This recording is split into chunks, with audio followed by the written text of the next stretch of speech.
Assalomu alaykum, aziz tomoshabinlar. Bugun men 1 avgustdan pensiyalarni qayta hisoblash masalasi haqida juda muhim ma'lumotlarni tushuntirib beraman. Bu mavzu har bir pensionerga, pensionerning farzandlariga, oilasida keksa ota-onasi bor insonlarga va yaqin orada pensiyaga chiqmoqchi bo'lgan fuqarolarga bevosita tegishli. Chunki pensiya qayta hisoblanganda kimningdir oylik puli oshadi, kimningdir hujjati yetishmagani uchun oshmay qoladi. Kimdir esa o'ziga tegishli pulni bilmagani sababli vaqtida talab qila olmaydi. Shuning uchun videoni oxirigacha ko'ring. Men bugun sizga kimlarning pensiyasi qayta hisoblanishi, kimlarga oshirilishi, kimlar alohida ariza berish kerakligi, qaysi hollarda kutib turish xavfli ekanini aniq misollar bilan tushuntiraman. Hozirning o'zida kanalga obuna bo'ling va videoga like bosing. Chunki bunday ma'lumotlarni vaqtida bilish ko'p oilalar uchun real pul degani. Eng avvalo pensiyani qayta hisoblash deganda nimani tushunish kerak, shuni oddiy tilda aytib beraman. Ko'pchilik pensiya oshdi deganda faqat davlat tomonidan umumiy indeksatsiya, ya'ni hamma pensionerlarga bir xil foizda qo'shimcha berilishini tushunadi. Aslida pensiya qayta hisoblash bundan kengroq tushuncha. Qayta hisoblash pensionerning ish staji, oldingi ish haqi, imtiyozli davrlari, nogironlik holati, boquvchisini yo'q o'tganlik bo'yicha huquqi, yangi taqdim etilgan hujjatlari yoki qonunchilikdagi o'zgarishlar asosida amalga oshirilishi mumkin. Oldin ko'p holatlarda fuqaro pensiyaga chiqqandan keyin uning hujjatlari qanday topshirilgan bo'lsa, pensiya shunga qarab tayinlanardi.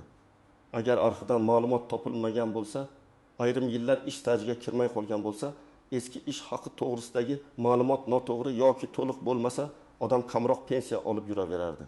Ko'pchilik bu masalani keyin tekshirtirish mumkinligini bilmasdi. Ba'zilar esa pensiyam bir marta tayinlangan, endi o'zgarmaydi deb o'ylardi. Mana shu eng katta xato. Hozir esa vaziyat boshqacha. 50 avgustdan boshlab qayta hisoblash masalasi yana kun tartibiga chiqmoqda. Bu degani, ayrim pensionerlarning pensiyasi avtomatik ravishda ko'rib chiqilishi mumkin. Ayrimlar esa o'zlari murojaat qilsa, hujjatlar asosida pensiyasini oshirishga erishadi. Lekin bu yerda juda muhim farq bor. Hammaning pensiyasi bir xil oshmaydi. Kimdadir oshish katta bo'ladi, kimdadir kichik bo'ladi, kimdadir umuman o'zgarish bo'lmasligi ham mumkin. Hammasi fuqaroning pensiya ishida qanday ma'lumotlar borligiga bog'liq. Endi men kimlar birinchi navbatda e'tibor berish kerakligini tushuntiraman. Birinchi guruh ish staji to'liq hisobga olinmagan pensionerlar. Masalan, fuqaro 35 yil ishlagan, lekin pensiya tayinlanganda arxivdan faqat 28 yil tasdiqlangan. Qolgan 7 yil bo'yicha korxona tugatilgan, hujjatlar topilmagan yoki vaqtida so'ralmagan. Natijada odam aslida ko'proq stajga ega bo'lsa ham pensiyasi kamroq hisoblangan bo'ladi. Agar hozir u arxiv ma'lumotnomasi topsa, mehnat daftarchasidagi yozuvlarni tasdiqlovchi hujjat olib kelsa yoki elektron bazada ma'lumot aniqlansa, pensiya qayta hisoblanishi mumkin. Oddiy misol keltiraman. Ayol kishi 1990 yildan 2005 yilgacha tikuv fabrikasida ishlagan, keyin boshqa joyga o'tgan. Pensiyaga chiqqanda fabrikadagi 8 yil to'liq tasdiqlanmagan. Pensiya staji 25 yil o'rniga 37 yil sifatida hisoblangan. Natijada uning pensiyasi eng kam miqdorga yaqin bo'lib qolgan.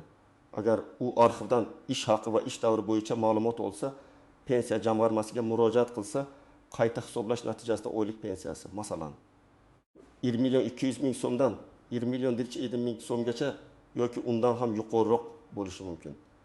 Aniq miqdor har bir ishdagi ko'rsatkichlarga bog'liq, lekin tamoyil shunday. Tasdiqlangan staj ko'paysa, pensiya miqdoriga ta'sir qiladi.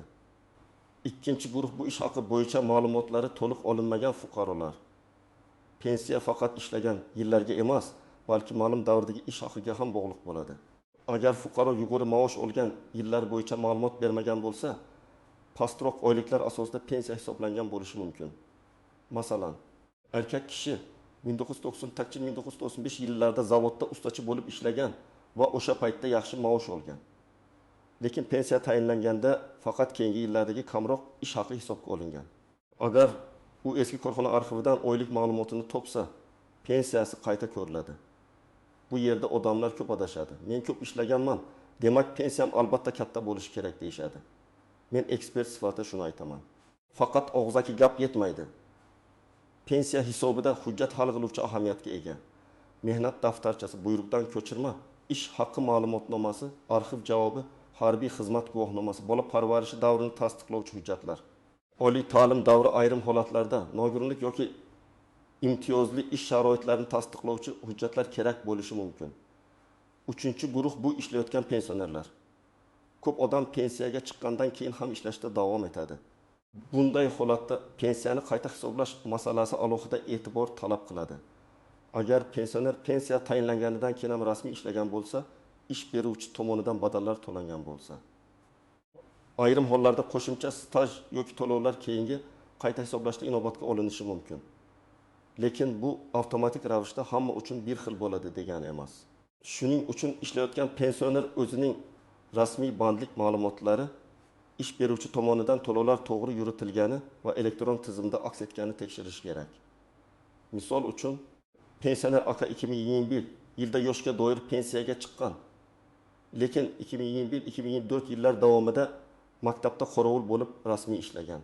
Agar uning ish haqi rasmiy ko'rsatilgan soliq va ijtimoiy to'lovlar tizimda aks etgan bo'lsa, u qayta hisoblash huquqi bor yo'qligini tekshirtirish kerak.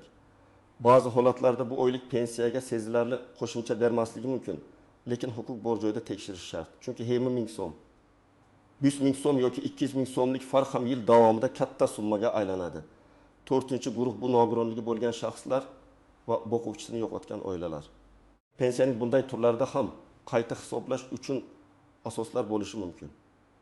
Masalan, nogironlik guruhi o'zgargan bo'lsa, tibbiy mehnat ekspertiza xulosasi yangilangan bo'lsa, qaramog'idagi shaxslar soni o'zgargan bo'lsa, o'quvchisini yo'qotganlik pensiyasida farzandning yoshi, o'qishi yoki boshqa holatlari ahamiyatga ega bo'lishi mumkin. Bu masalada ayniqsa hujjat muddatlariga e'tibor berish kerak. Biror ma'lumot kech topshirilsa, to'lov ham kechikishi yoki faqat murojaat qilingan sanadan hisoblanishi mumkin. Endi kimlar xavotir olmasligi mumkin? Agar sizning pensiya ishingizda barcha ish stajingiz to'liq kiritilgan bo'lsa, ish haqi bo'yicha eng maqbul davrlar hisobga olingan bo'lsa, oxirgi paytda yangi hujjat topmagan bo'lsangiz, ish holatingiz o'zgarmagan bo'lsa, nogironlik guruhi yoki oilaviy holatingizda o'zgarish bo'lmasa, unda qayta hisoblash sizda katta farq bermasligi mumkin. Lekin bu umuman tekshirmang degani emas. Men pensiyalarga kamida bir marta o'z pensiya ishini ko'rib chiqishni maslahat beraman. Chunki ko'p xatolar aynan odam tekshirtirmagani uchun yillar davomida sezilmay qoladi.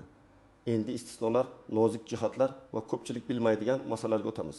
Birinchi nozik jihat. Pensiya oshirilishi bilan pensiyani qayta hisoblash bir xil narsa emas.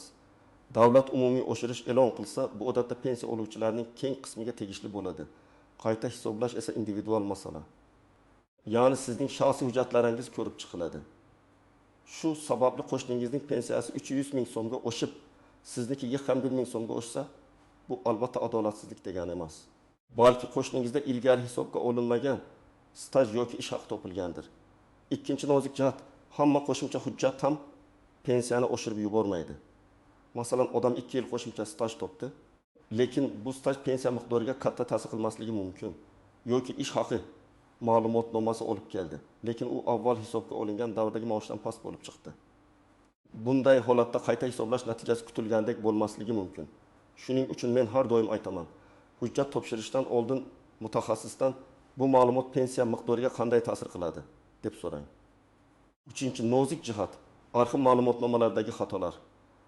Eski korxonalarda ism sharif noto'g'ri yozilgan bo'lishi mumkin.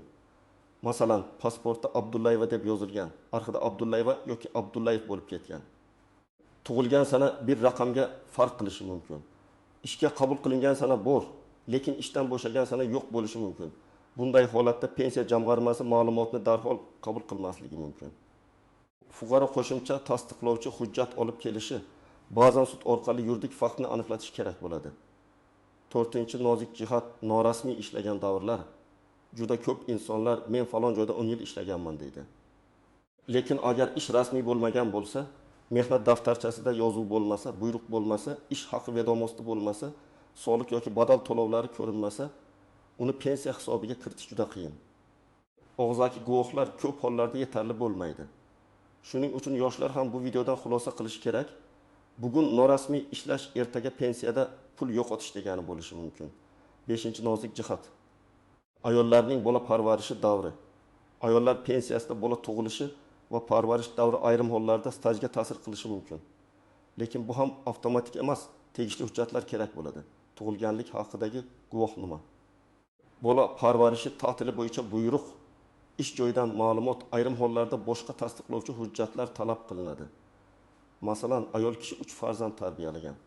Lekin ish daftarida bola parvarishi ta'tili davri to'liq aks etmagan. Agar hujjatlarni to'plasa, umumiy staj masalasi qayta ko'rib chiqilishi mumkin.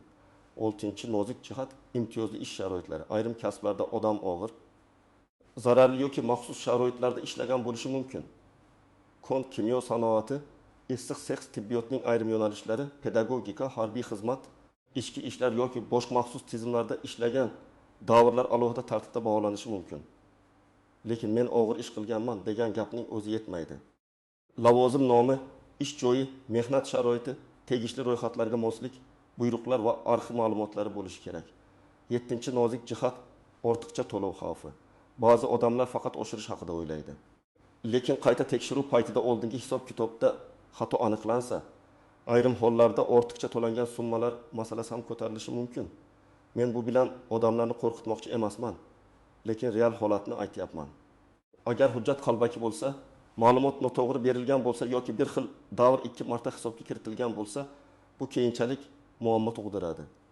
Shuning uchun faqat haqiqiy, ishonchli rasmiy hujjat bilan ishlash kerak. 8-nozik jihat. Qayta hisoblash qaysi sanadan qo'llanishi. Ko'pchilik men 5 yil oldin ham shu huquqqa ega edim. Demak 5 yillik farqni birdaniga berishadi deb o'ylaydi. Amaliyotda esa to'lov sanasi murojaat qilingan vaqtga. Hujjat taqdim etilgan sanaga, qonunchilikdagi aniq tartibga va xatolik kim tomonidan yuzaga kelganiga bog'liq bo'lishi mumkin.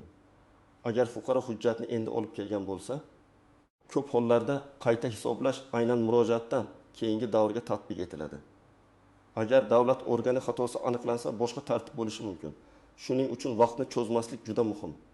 9-nozik jihat. Bank kartasiga tushadigan summa bilan tayinlangan pensiya miqdori farq qilishi mumkin.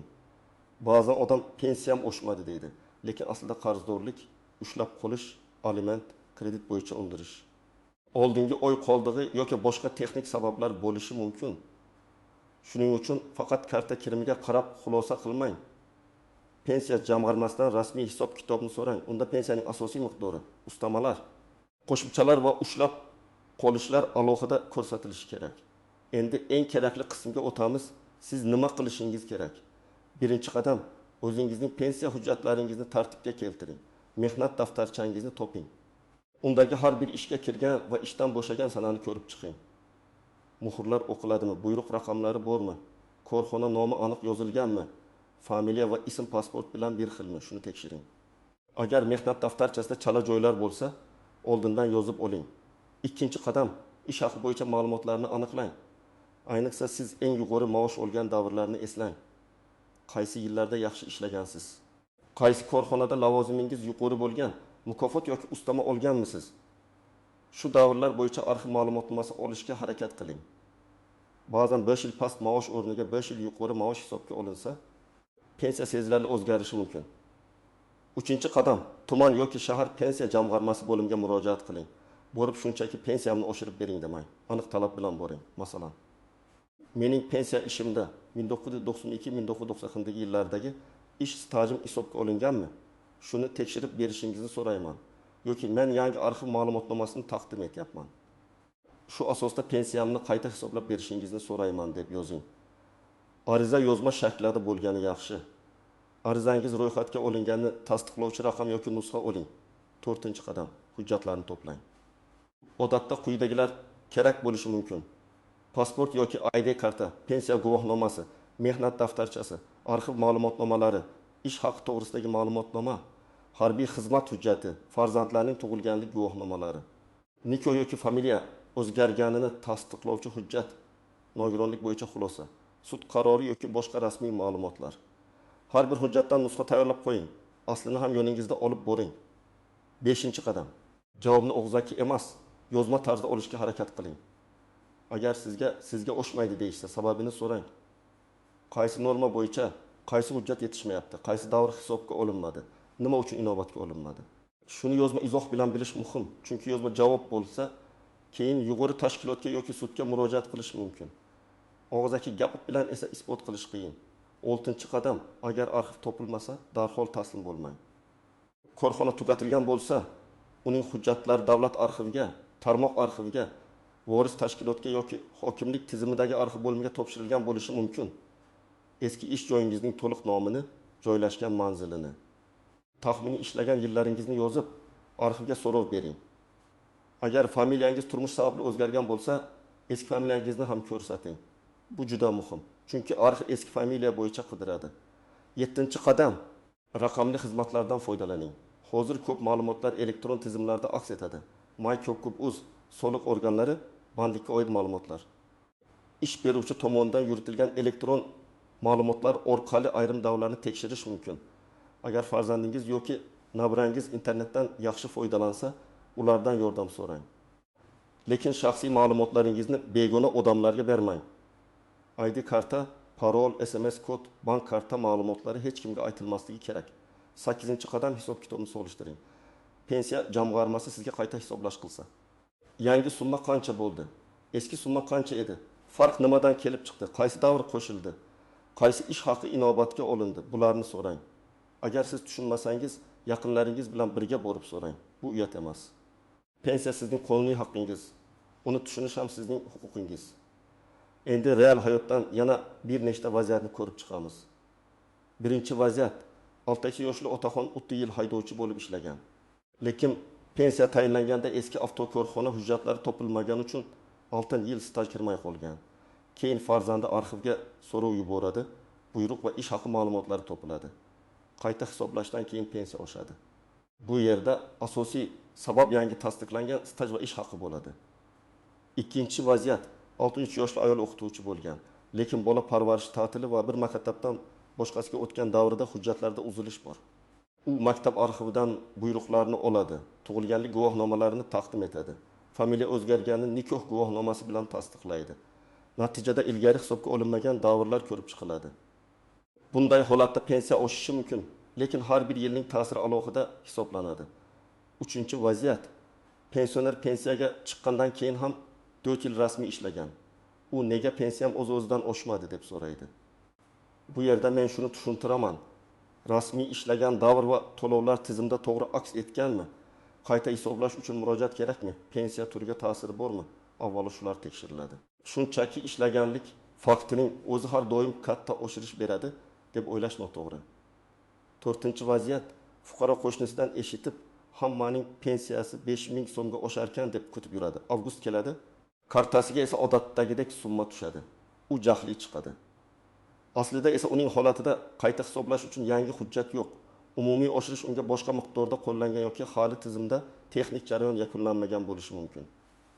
Shuning uchun mish-mishlarga emas, rasmiy hisob kitobga tayanish kerak. 5-vaziyat, ayol kishining mehnat daftarchasida korxona nomi bor, lekin muhr o'qilmaydi. Pensiya tayinlashda bu davr shubhali ko'rilgan. U arxivdan ma'lumot oladi, lekin arxivda familiya eski holatda turibdi. Agar nikoh guvohnomasini qo'shib topshirsa, shaxs aynan o'sha odam ekani tasdiqlanadi. Mana shunday kichik ko'ringan hujjat pensiya masalasida katta rol o'ynaydi. Men yana bir muhim narsani alohida ta'kidlayman. Pensiya masalasida vaqtni bo'y bermang. Keyingi oy boraman, kuzda ko'raman. Farzandim bo'shasa, shunda deb yurish mumkin, lekin har oy bu real pul demakdir. Agar sizga qo'shimcha 1,000 so'm chiqishi mumkin bo'lsa, bir yilda bu 1,8 so'm bo'ladi. Agar 300 so'm farq bo'lsa, bir yilda 3,6 so'm. Shuning uchun hujjatni bugun tekshirish ertangi daromadingizga ta'sir qiladi. Yana bir maslahat, hech qachon vositachilarga ishonib pul berib yubormang. Men pensiyangizni oshirib beraman, tanishim bor. Arxivdan hujjat chiqarib beraman degan odamlar uchrashi mumkin. Rasmiy to'lovlardan tashqari hech kimga pul bermang. Ariza rasmiy idoraga beriladi, javob rasmiy tartibda olinadi. Agar kimdir noqonuniy pul so'rasa, bu sizni ham muammoga qo'yishi mumkin. Pensiya masalasida eng to'g'ri yo'l rasmiy hujjat, yozma murojaat va qonuniy tartibdir. Xulosa qilib aytsam, avgustdan pensiyalarni qayta hisoblash masalasida eng asosiy gap shuki, hammaning pensiyasi bir xil oshmaydi. Lekin ko'pchilik o'z hujjatlarini tekshirtirib, o'ziga tegishli pulni aniqlashi mumkin. Kimning staji to'liq kiritilmagan bo'lsa, kimning ish haqi ma'lumoti past yoki noto'liq olingan bo'lsa. Kim pensiyaga chiqqandan keyin rasmiy ishlagan bo'lsa, kimda nogironlik, boquvchisini yo'qotganlik, bola parvarishi yoki imtiyozli ish sharoitlari bo'yicha o'zgarish bo'lsa, albatta e'tiborli bo'lish kerak. Men sizga maslahat beraman. Mehnat daftarchangizni ko'ring, arxiv hujjatlarini qidiring. Pensiya jamg'armasiga yozma murojaat qiling. Hisob kitobni tushuntirib berishni talab qiling. Bu sizning huquqingiz. Pensiya bu sadaqa emas, bu yillar davomida qilingan mehnat, to'langan badallar va qonun bilan belgilangan kafolatdir. Sizda ham pensiya qayta hisoblash bo'yicha savol bo'lsa, izohlarda yozib qoldiring. Qaysi holatda pensiyangiz oshgani yoki nega oshmagani haqida fikringizni yozing. Boshqalarga ham foydasi tegadi. Videoga like bosing, kanalga obuna bo'ling va yaqinlaringizga yuboring. Chunki bu ma'lumot ayniqsa ota-onalarimiz va pensionerlar uchun juda muhim.